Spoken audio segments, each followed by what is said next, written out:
বিশ্বভারতীর ভাষা ভবনে আচমকা আগুন, চাঞ্চল্য ছড়ালো শান্তিনিকেতনে। মঙ্গলবার সকালে ভাষা ভবনের প্রথম তলায় থাকা একটি এসি মেশিনে হঠাৎ শর্ট সার্কিট থেকে আগুন লাগে বলে বিশ্ববিদ্যালয় সূত্রে জানা গেছে।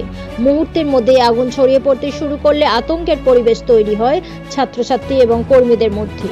তৎক্ষণাৎ তৎপরতা দেখান বিশ্ববিদ্যালয়ের নিরাপত্তা রক্ষীরা। তাদের দ্রুত পদক্ষেপে আগুন প্রাথমিকভাবে কিছুটা নিয়ন্ত্রণে আসে।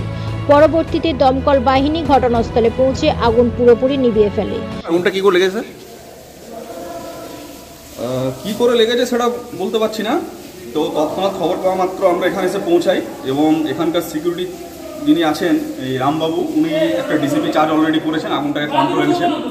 তারপরে আসার পর আমরা এখানে আসি এবং আমরা ওইখানে আবার এক্সটিংগুইশার চার্জ করি, ডিসিপি চার্জ করি এবং তৎক্ষণাৎ আমরা এখানকার সহায়তায় আমরা ইলেকট্রিক কাট করি।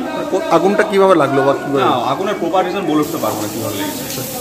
দমকলের প্রশংসনীয় ভূমিকা ও নিরাপত্তা রক্ষীদের দ্রুত সিদ্ধান্তের ফলে বড়সড় কোনো ক্ষয়ক্ষতি হয়নি, এটাই স্বস্তি। এই ঘটনার পর ভবনের বিদ্যুৎ ব্যবস্থা এবং সুরক্ষা ব্যবস্থার দিকে নজর বাড়ানোর কথাও উঠে এসেছে।